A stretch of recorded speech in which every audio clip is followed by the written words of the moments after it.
اصل مسئلہ یہ ہے کہ یہ لوگ جب ہزاروں ایکڑوں میں رہیں گے، سینکڑے ہا ایکڑ پر ان کے گھر ہوں گے، سینکڑے نوکر ہوں گے، ملازم ہوں گے، پیسہ وافر ہوگا، آ رہا ہوگا، جا رہا ہوگا، سلوٹ مارنے والے آگے پیچھے ہوں گے، بڑی گاڑیاں ہوں گی، جہازوں میں سفر کریں گے، انہیں تو کوئی پتہ نہیں ہے کہ غربت کہاں ہے۔ غربت دیکھنی ہے تو غریب بستیوں میں جائیں، غربت دیکھنی ہے تو لیبر کالونیوں میں جائیں، غربت دیکھنی ہے تو بازاروں میں نکلیں، میں انہیں بتاؤں گا کہ کتنی غربت ہے۔ اچھا ناز صاحب، آپ نے بڑا اچھا جواب دیا ہے ایک سوال کا کہ ہمارے جو لوگ عمرہ کرنے کے لیے جاتے ہیں ان کو ایک ہم سے ایفیڈیوٹ دینا پڑتا ہے کہ ہم بیگر نہیں ہیں، ٹھیک ہے۔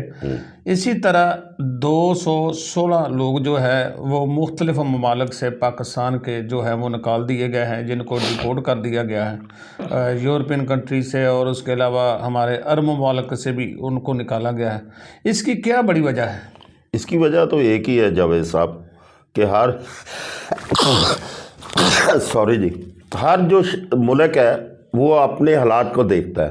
امیگریشن قوانین پوری دنیا میں جو ہے نا وہ سخت ہو رہے ہیں، تو اسی امیگریشن قانون کی وجہ سے جو لوگ غیر قانونی طور پہ جا کے، کیونکہ پاکستان میں میرٹ نہیں ہے، پاکستان میں لوگوں کو ان کی تعلیم کے مطابق، ان کی سکلڈ کے مطابق جاب نہیں ملتی۔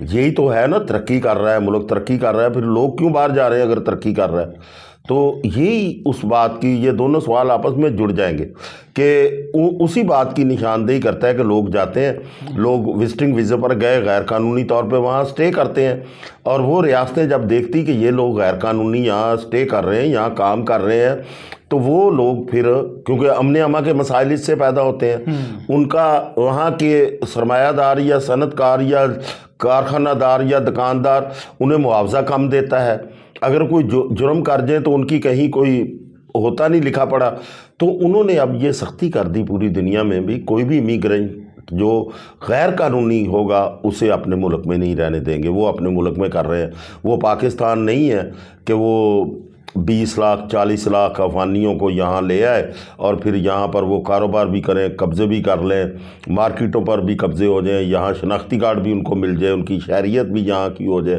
اور ملک کی اکانومی کو وہ تباہ کر دیں۔ تو یہ بھائی زندہ قوموں کی نشانیاں ہیں، اور جو لوگ غیر قانونی جاتے ہیں ان کے آگے میں ہاتھ جوڑوں گا کہ وہ ایسے کام نہ کریں یہاں میں۔ لیکن پھر وہی بات ہے، میں ان کے کیا کہوں کہ یہاں انہیں روزگار ملتا ہی نہیں ہے بھائی۔ اگر روزگار ملے گا تو کس کا جی چاہتا ہے؟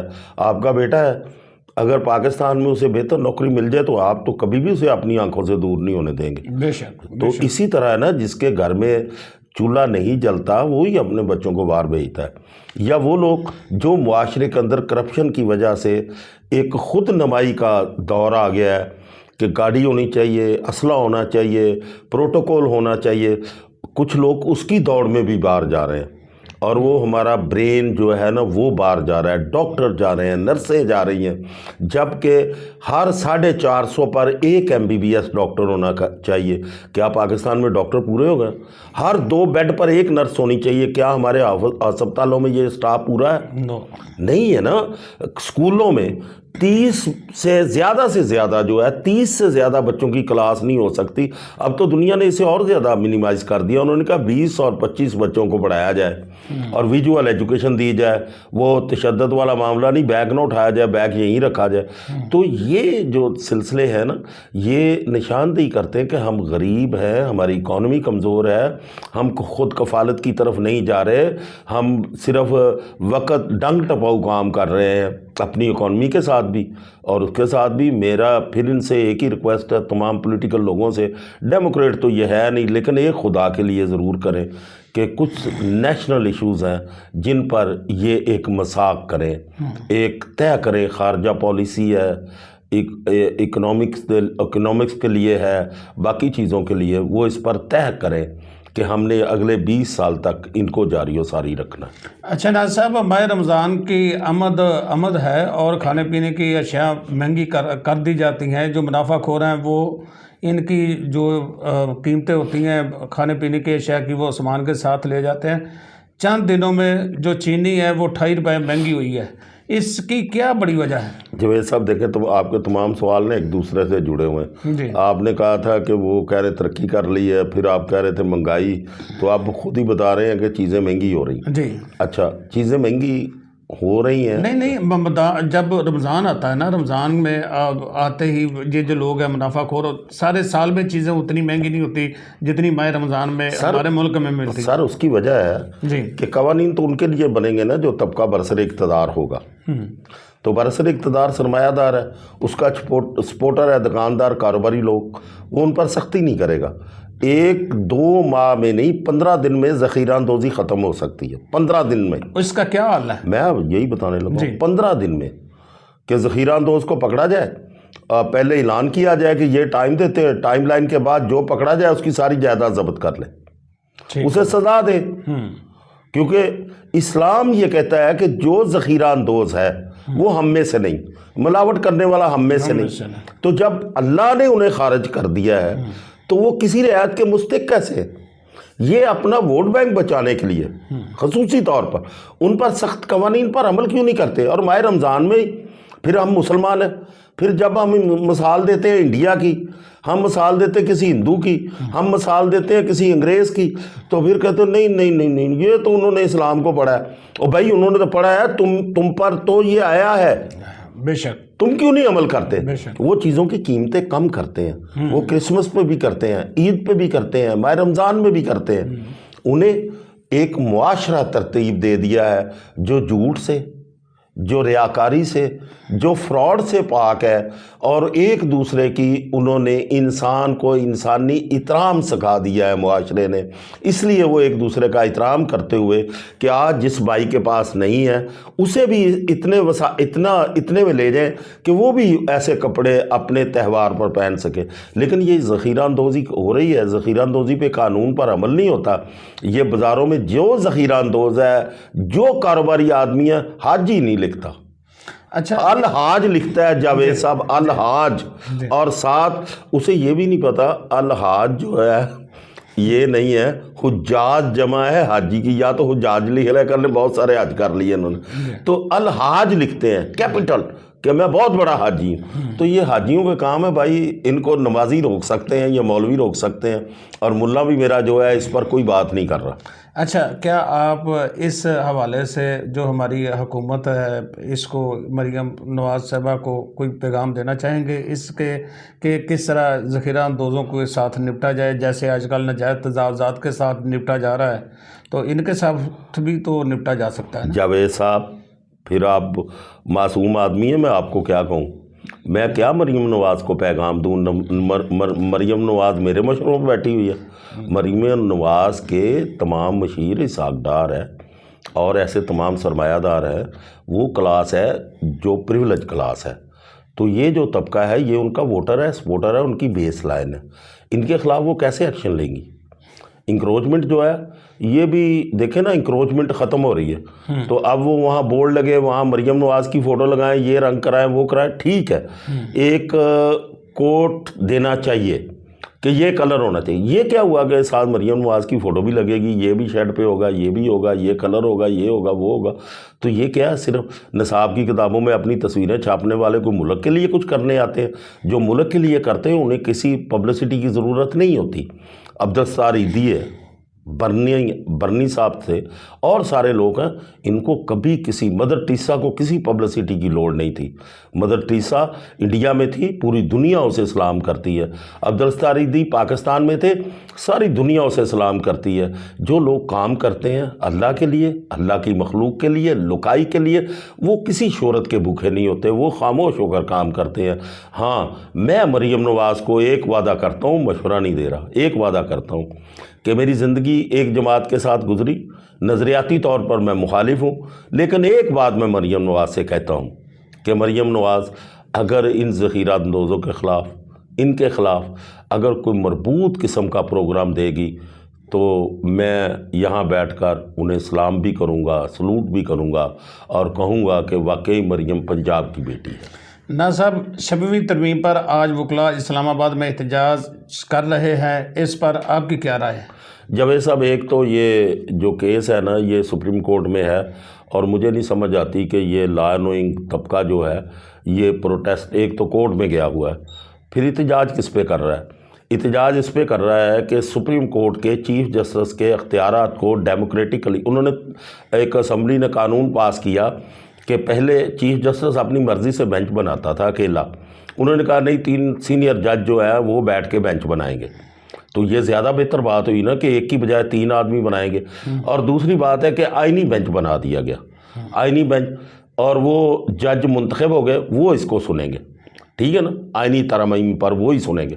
اچھا وہ جج کوئی باہر سے تو نہیں آئے، سپریم کورٹ کے جج ہیں نا جن 5 کو منتخب کیا۔ پہلے کیا ہوتا تھا، جس جج کا جی چاہا وہ اگر اس کا سوچ اینٹی گورنمنٹ ہو گئی تو اس نے ایک شوکاز نوٹس پہ سب کو بلا لیا، انہوں نے کہا نہیں یہ نہیں معاملہ، اور اس میں التوا بھی زیادہ بڑھ رہا تھا، اس میں لوگوں کی پینڈنسی بہت زیادہ بڑھ رہی تھی، لوگوں کے 302 کے سزائے موت کے، دوسرے عمر قید کے مقدمات پینڈنگ ہوئے تھے، لوگوں کی اربوں روپے کی جائیداد کے معاملات پینڈنگ تھے۔ انہوں نے 5 ججوں کا ایک آئینی بینچ بنایا تو وہ اسمبلی نے پاس کیا ہے نا۔ اور دوسرا انہیں یہ تکلیف ہوئی کہ کچھ تھوڑے سے اختیارات انہوں نے جو افتخار چودھری نے زبردستی حاصل کیے تھے انہیں کم کر کے انہوں نے کہا پارلیمنٹ اور یہ وہ، میں تو اس سے آگے جاؤں گا کہ ججز کو تعیناتی سے پہلے ان کا تعلیمی معیار اور باقی تمام چیزیں طے کرنے کے لیے، اس کے بعد ان کے پاس نہیں، انہیں پبلک سماعت کے لیے میڈیا پر آنا چاہیے ان کی سلیکشن سے پہلے، اور لوگ ان پر سوال کریں، ان کے کردار پر، ان کی گفتار پر، ان کے علم پر، ان کی تعلیم پر، ان کے سماجی سٹیٹس پر، جس طرح یورپ میں ہوتا ہے، امریکہ میں ہوتا ہے۔ امریکہ کا جج بننے کے لیے لوگ اوپن سماعت ہوتی، لوگ اوپنلی سوالات کرتے ہیں۔ تو یہاں تو ابھی معاشرہ ایک قدم آگے گیا ہے۔ ججوں کی ٹرانسفر کا معاملہ ہے تو انڈیا میں ہوتے ہیں، ہائی کورٹ کے ججز کی ٹرانسفر ہوتی مختلف ملکوں میں ہوتی۔ ہاں اگر یہ ناپسند ہے تو اس کے 2 ہی طریقے ہیں، آپ نے آئینی ترمیم کے لیے کیا تو اب یا تو سپریم کورٹ کرے گا اسے ٹرن ڈاؤن، یا پارلیمنٹ کرے گی، پارلیمنٹ کرے گی۔ اب کون کرے گا؟ آئینی بینچ کرے گا جب تک 26ویں ترمیم ہے۔ آئینی بینچ نے ہی فیصلہ کرنا ہے، آپ اپنی مرضی سے تو نہیں، پریشر سے تو نہیں کوئی چیزیں منوا سکتے۔ میں ہر تحریک کے ساتھ ہوں، لیکن مجھے حیرت ہے کہ چھوٹے چھوٹے مفادات کے لیے کہ یہ وہاں سے ایسے آئے گا، میرے چاچے اور مامے اور پھپھیوں جو ہیں وہ ناراض ہو جائیں گی تو یہ ہوگا تو وہ ہوگا، یہ نہیں ہے۔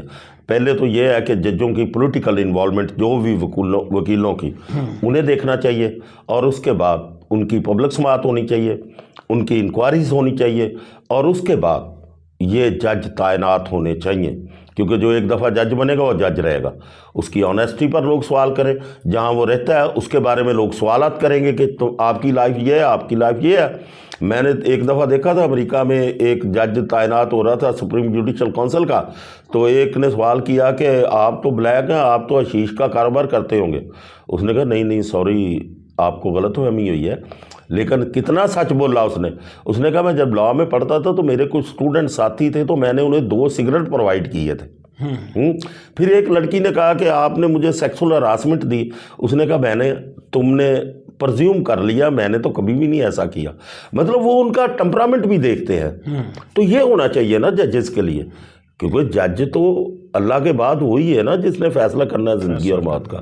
اس لیے یہ جو ہو رہی ہیں ترمیم، ان کو آگے جانا ہے، جیسے جیسے قوم ڈیموکریسی کی طرف بڑھے گی ایسے ایسے لوگوں کی تعیناتی میرٹ پر آئے گی، تمام چیزیں ایسے ہوں گی، لوگ شور کرتے رہیں گے۔